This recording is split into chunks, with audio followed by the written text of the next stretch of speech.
Welcome to my channel. Let me ask you something. Have you ever felt like learning English is too hard? Like it's a big mountain and you're stuck at the bottom? What if I told you it doesn't have to feel that way? What if learning English could be simple, natural, and maybe even fun?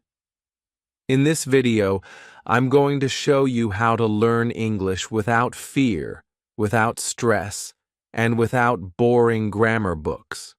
Yes, it's possible.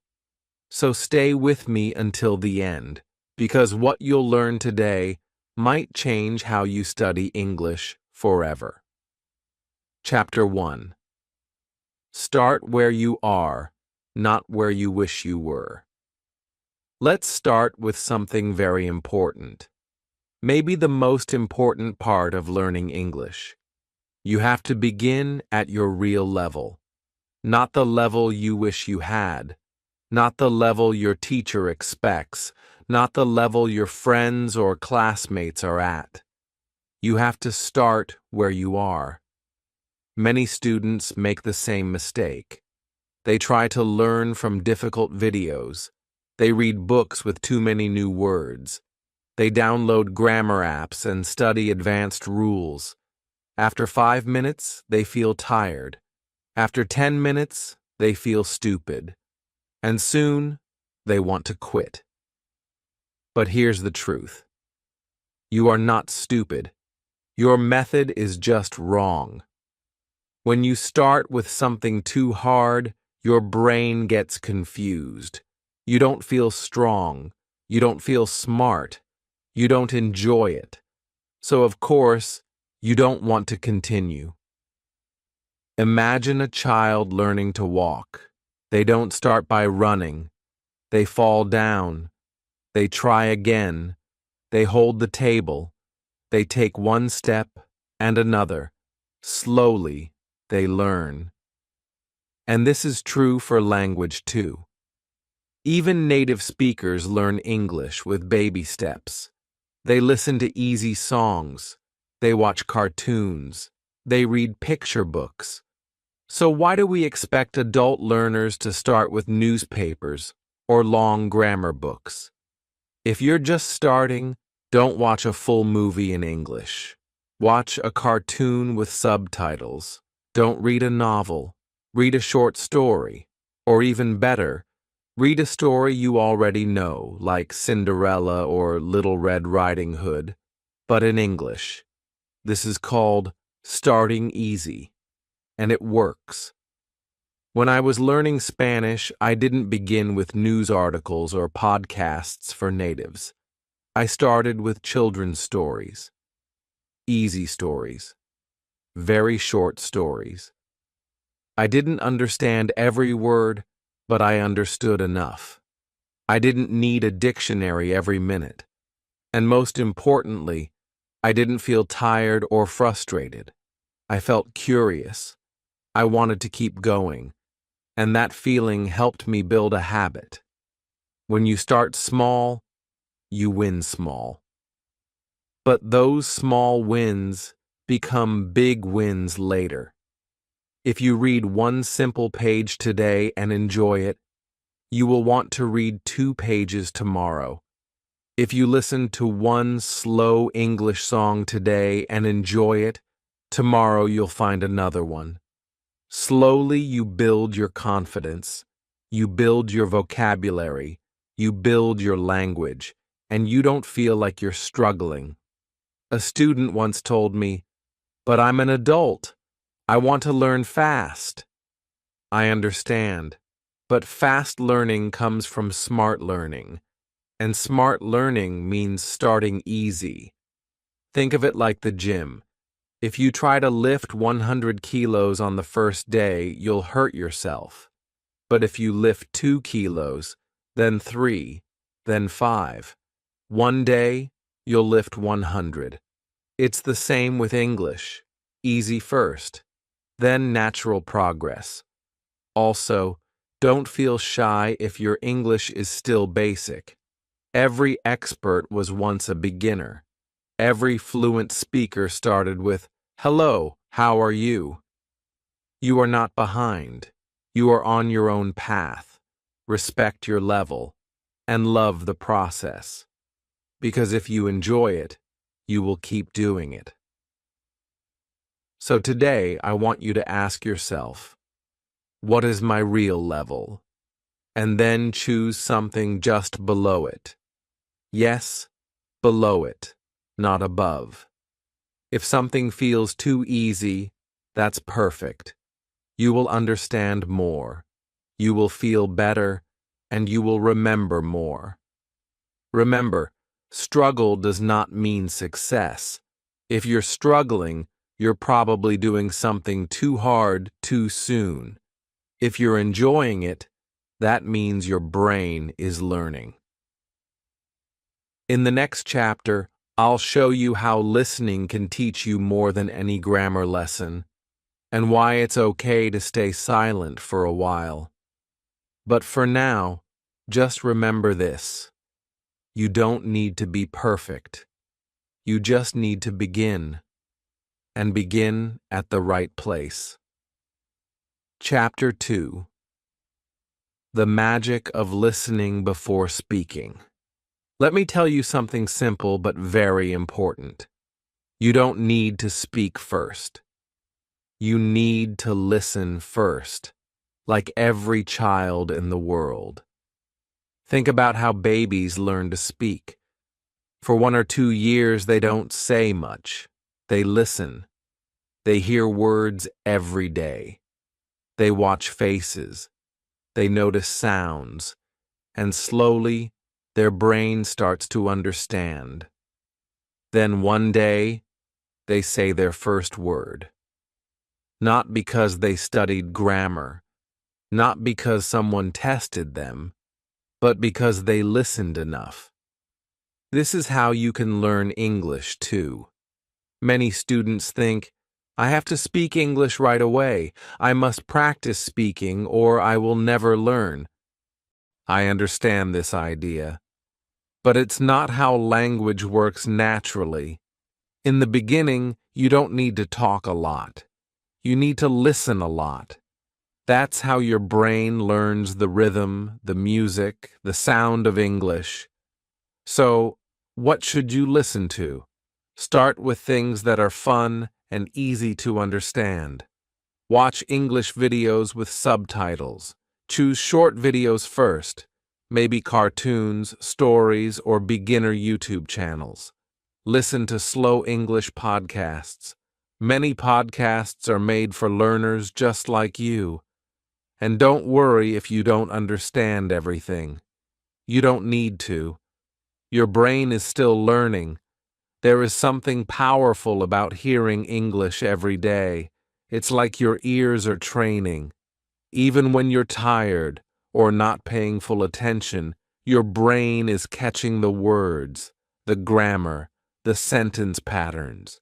You are learning without even trying too hard. When I learned Spanish, I used to listen to the same short podcast every day. At first, I didn't understand much, but I liked the speaker's voice. I liked the music, so I listened again and again. After a few days, I understood one sentence, then a full idea. After 1 week, I could guess what the person was saying before they said it. That's when I knew. My brain was doing the work, quietly, in the background. If you want to improve even faster, try this. Listen to a short audio clip or a video. Then listen again. And this time, try to repeat what you hear. You don't have to say it perfectly. Just try. This is called shadowing. It's a great way to train your mouth and ears at the same time. You don't need to understand every word to benefit. Understanding the meaning is more important than understanding each word.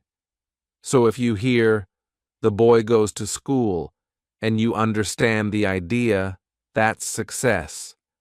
Don't stop and open a dictionary every time. Just keep going. With time, you will understand more and more. Also, listen to things more than once. Repetition is key. Listen today, then again tomorrow. On the third day, maybe without subtitles. Your brain learns better with repetition. It feels easier, and you feel stronger. You might say, "But I want to speak now." That's okay. But remember, speaking becomes easier when your ears are full of English. The more you listen, the more natural your speaking will become later. You will not need to think about grammar. Your brain will already know what sounds right. Think of music. When you hear a song many times, you can sing it, right? Even without trying. That's because your brain remembers sound patterns. English is the same. If you listen enough, speaking becomes like singing, natural, easy. So today, I want you to find one thing to listen to. Just one. A short video, a slow podcast, an English story. Watch it, listen, and tomorrow, listen again. Then again. This is how real progress happens. You don't need to speak from day one, but you do need to listen every day. And now, in the next chapter, I'll talk to you about something just as powerful as listening, reading like a child and learning like an expert. Chapter 3. Read like a child, learn like an expert. Let me tell you something that many English students don't believe at first. Reading is the most powerful way to improve your English. Yes, more powerful than grammar classes, more powerful than memorizing vocabulary lists. But it has to be the right kind of reading. Most students think of reading in English like homework. They remember boring textbooks, long articles, difficult words, tiny text, and no fun. So they stop reading, or they never start. But that's not what I mean when I say read. I want you to read like a child. Yes, like a child. I want you to read fairy tales, comics, short, simple books, stories you already know, stories you enjoy. Because when we enjoy what we read, we learn faster and we remember more. If reading feels boring, you're reading the wrong book, not the wrong language. In 1965, in America, they did a study. They gave free books, fun books like James Bond, to young boys in schools. These boys didn't have to read the books. There were no tests, no exercises, just books. What happened? The boys read. Some read a book every 2 days. After 2 years, the boys who got the books were better at reading, writing, and even liked school more. The boys who didn't get books, they didn't improve. Some even got worse. This is not just for native speakers. They did another study in the Fiji Islands where students were learning English. One group had grammar classes. Another group read quietly in class. Another group listened to the teacher read stories. Guess which groups learned more? The ones who read. Even grammar scores were better for students who read than students who studied grammar. I've also seen it in my own life. In 2017, I wanted to learn Spanish. I tried apps, I tried classes, but I didn't learn much. Then I tried something different. I decided to read 1 million words in Spanish. I didn't start with hard books. I started with easy stories. Then I read translations of books I already knew, like Harry Potter. Then I read books by Latin American authors. In 1 year, I could read almost everything. I could talk to native speakers, and I didn't study grammar. I didn't memorize vocabulary lists. I just read. A lot. For fun. For pleasure. Why does reading work so well? Because when you read, you see words again and again. You see how grammar works, not in a rule, but in a sentence. You learn naturally, the same way children do. No stress, no pressure, just understanding. When you read easy books, your brain doesn't fight. You understand more. You feel better. You feel smart. And when we feel smart, we learn more. That's how confidence grows. But what is an easy book? Easy means this. When you read a page, you understand 98% of the words. You only see one or two new words. That's enough. That's good. If you see 10 new words in every sentence, the book is too hard. Put it down. Find something easier. And never feel bad about that. Stephen Krashen, a famous language teacher, says, "Read things that are fun and interesting. Read things that are so easy, you would not read them in your own language." So yes, read comics. Read fairy tales. Read short stories. Don't worry if it's for kids. It's for learning. And it's for you. Maybe you're thinking, but I want to learn business English or academic English. That's okay. Do that later. First, build your foundation. Build your vocabulary. Build your confidence. And reading easy books is the best way to do that. Here's what I want you to do. Find a very easy English story. Maybe one you already know in your language. Read just one page today. Just one. Don't use a dictionary. Try to guess the meaning from the story. If it feels too hard, stop. Find something easier. But if it feels fun, keep going. You'll be surprised. After a few days, reading feels normal. After a few weeks, you start to see grammar patterns. After a few months, you know so many new words, and you didn't even try to remember them. Reading for fun is reading for growth. Quietly, slowly, powerfully. In the next chapter, I'll show you how to speak English with confidence, even if you're shy and even if you're afraid of making mistakes. Chapter 4. Repeat, don't memorize. Let me ask you something. Have you ever tried to memorize a long list of English words and then forgot them all a week later? If yes, don't worry. You're not alone. Many learners do this. They think, if I want to improve my English, I need to study hard. I need to remember 20 new words every day. So they write lists. They make flashcards. They try to force their brain to remember, but it doesn't work. Here's the truth. Your brain doesn't learn from effort. It learns from comfort. That may sound strange, but think about this. When you listen to your favorite song, how many times do you need to hear it before you can sing along? 5 times? 10 times?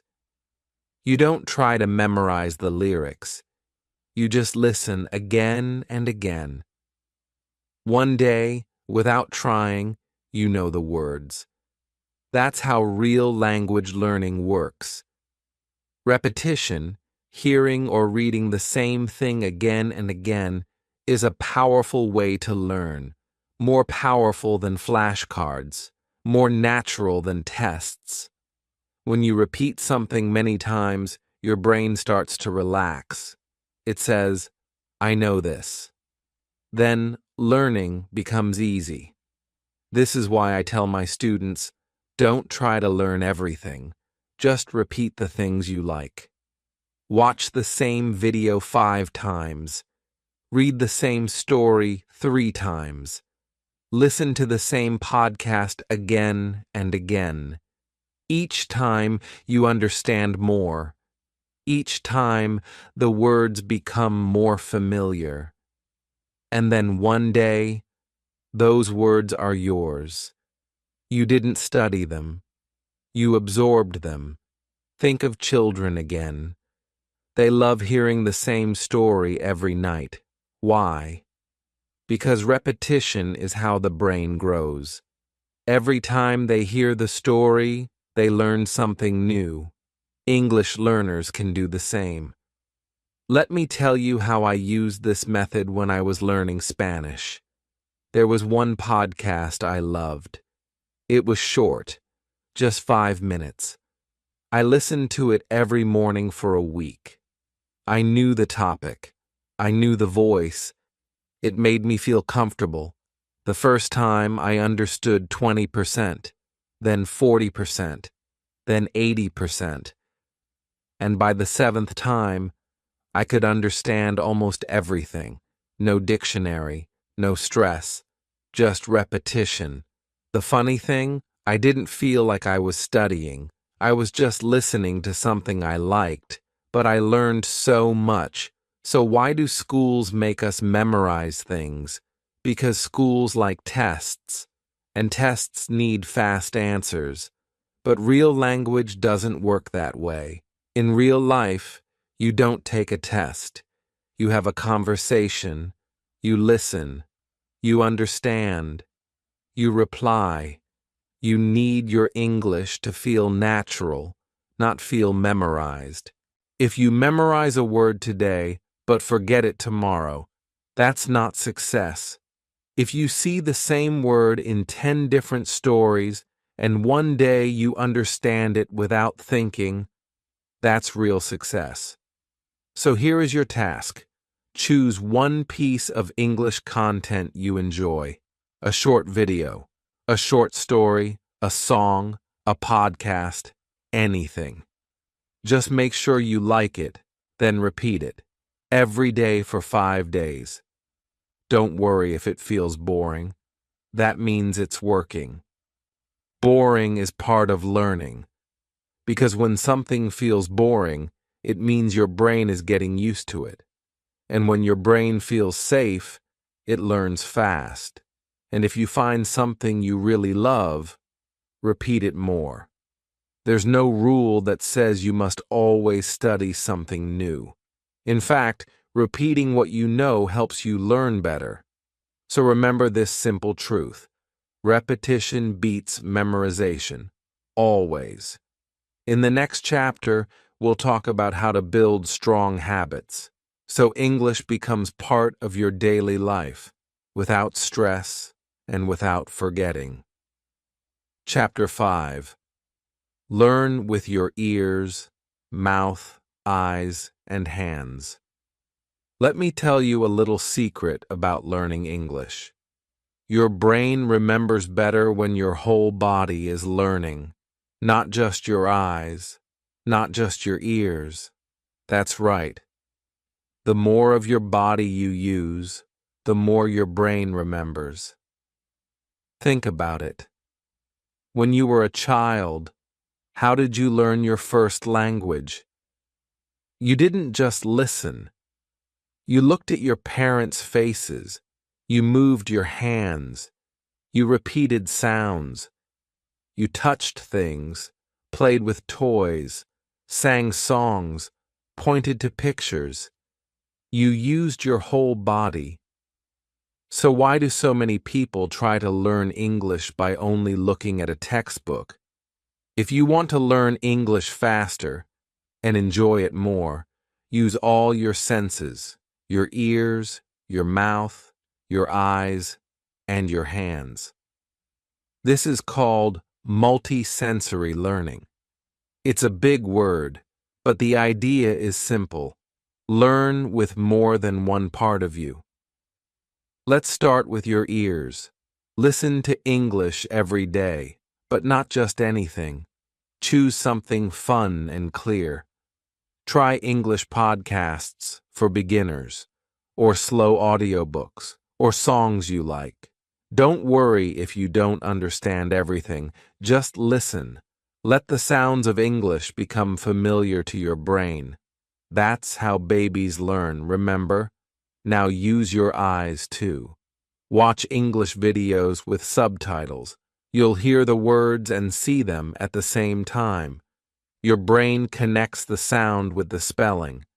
This helps with reading, vocabulary, and even pronunciation. Next is your mouth. Repeat what you hear. Say it out loud. Don't be shy. Copy the speaker like you're acting in a movie. Yes, it might feel strange, but this is how your mouth learns the music of English. You're not just saying words. You're training your muscles just like a singer or an athlete. Now use your hands. Write a little every day, just a sentence or two. Maybe write what you hear in a video, or write about your day in simple English. Use a pen, or type on your phone. Writing helps your brain slow down and notice the language. It also helps you remember new words.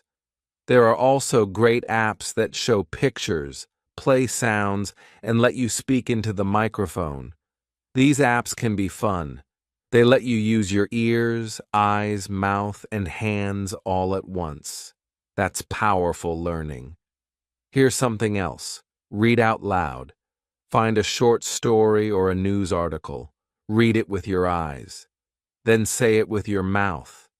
You're reading, speaking, and listening to yourself, all at the same time. That's real brain training. Sometimes students say, "I'm not good at remembering English." But usually, it's not a problem with your memory. It's a problem with your method. If you only read, your brain forgets quickly. But when you see the word, hear the word, say the word, and write the word, that word becomes yours. You remember it naturally. Let me say it again. The more of your body you use, the more your brain remembers. So here's your simple plan. Every day, choose one small English activity that uses more than one sense. Watch a video and repeat the sentences. Listen to a podcast and write down a few words. Read a short story and read it aloud. Use an app that lets you speak and match words with pictures. Keep it short, keep it fun, and do it often. You don't have to study harder, you have to study smarter, with your whole self. In the next chapter, we'll talk about something really important: how to keep going, even when you feel tired, stuck, or unmotivated. Chapter 6. Make mistakes. Out loud. Let me ask you something. Have you ever wanted to speak English, but stopped yourself because you were afraid of making a mistake? You are not alone. Many English learners, maybe even most, are scared to speak. They think, what if I say the wrong word? Or, what if I sound stupid? So they wait. They wait until they feel ready. They wait for perfect grammar, perfect pronunciation, perfect confidence. But here's the truth. If you wait for perfect, you will wait forever. Let me say something important. Mistakes are not your enemy. Silence is. This is one of the most powerful things I've learned in over 25 years of teaching. The students who speak, even badly, improve. The students who stay silent do not. So if you really want to speak English well, you have to make mistakes out loud, and you have to do it again and again. Let's look at how babies learn. A baby makes hundreds of mistakes every day. They say mama when they mean milk. They say goed instead of went. They say I no want instead of I don't want. But do they stop? Number. They keep going. And after thousands of small mistakes, they become fluent. That's how you will learn, too. Speaking is a skill, like riding a bike. You can't just read about it. You have to do it. You have to fall. You have to try again. And one day, you'll be speaking without thinking. So how can you practice speaking, even if you feel nervous or shy? Start small. Talk to yourself. Yes, really. Speak English when you're alone. Say what you're doing. I'm washing the dishes. I'm going to the store. I feel tired today. This feels silly at first, but it's powerful. You're training your mouth and your brain. Then try recording your voice. Use your phone. Say a few sentences about your day. Play it back. Listen to how you sound. Don't worry if it's not perfect. The goal is not perfection. The goal is progress. Next, try talking with other people. You don't need to find a classroom. You can find speaking partners online. There are great apps like HelloTalk, Tandem, and Speaky, where you can talk with native speakers or other learners. Many people on these apps are kind, patient, and just like you, learning and growing. You can also find online tutors. Websites like Italki and Preply have teachers you can talk to for just 30 minutes. These teachers are trained to help you feel comfortable and improve slowly. And here's one more tip. Don't wait to speak full sentences. Start with words and short phrases. If you see a red apple, just say, red apple. That's speaking. If someone says, how are you? Just say, good. That's speaking too. Step by step. Remember, you don't need to speak perfectly. You just need to speak. And here's something amazing. When you speak and make a mistake, and someone corrects you, you usually never forget that correction. It becomes part of your learning story. It sticks. So don't hide from mistakes. Use them. Be proud of them. Each mistake is a step forward.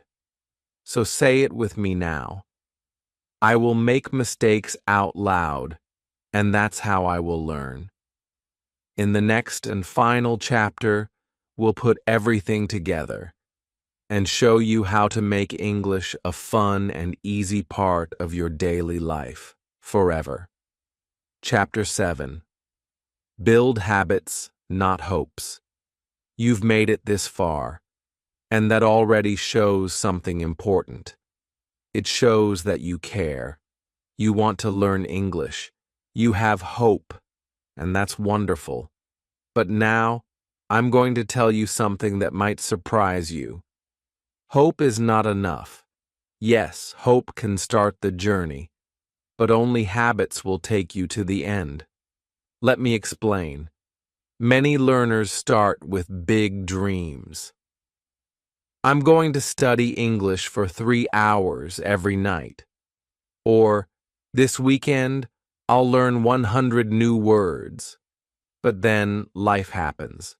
You get busy, you get tired, you lose motivation, and nothing happens. That's not your fault. You don't need to feel bad. It's not that you're lazy, it's that you're trying to use hope instead of habit. Here's the truth. You don't need motivation. You need a rhythm. Think of it like brushing your teeth. You don't wait for motivation to brush your teeth. You just do it. It's part of your day. That's what we want for English too. Not something big, not something perfect, just something daily. Because 15 minutes every day is better than 2 hours once a week.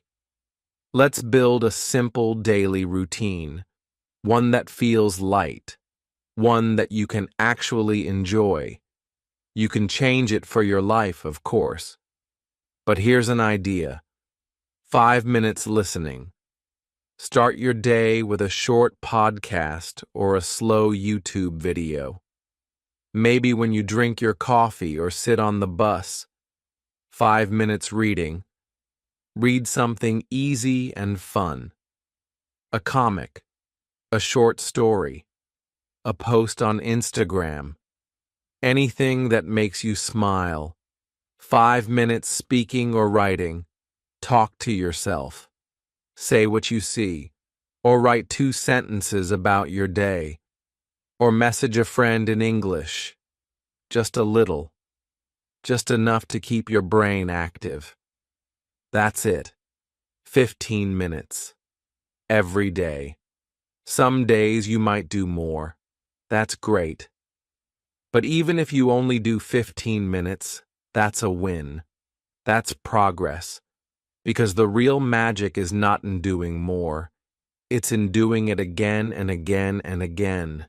Soon, it will feel natural. English will become a part of your life, like music or walking or brushing your teeth. Not a big event, just a small, simple rhythm. Remember, it's not about being perfect. It's about being consistent. So ask yourself, what time can I do 15 minutes of English every day? Maybe in the morning before work, maybe during lunch, maybe before bed. Set a time. Make it part of your day. You don't have to force yourself to do things you hate. Choose things you enjoy. Watch funny videos. Read fun stories. Talk to kind people. That's how you build habits that last. One of my students once said to me, I used to think I needed big motivation, but now I just follow my little routine. I don't even think about it. And I've improved more in 3 months than in 3 years before. That's the power of habit. So today, make a choice. Don't wait for energy. Don't wait for a perfect time. Start small. Start simple. But start every day. This is how you go from struggling with English to living with English. Now, before we finish, I have something small to ask. If this video helped you, even just a little, please subscribe to the channel, click the like button, and share it with a friend who's also learning English. And tell me in the comments, what's one small habit you will start today? Together we can make English simple, fun, and part of your life. See you in the next video.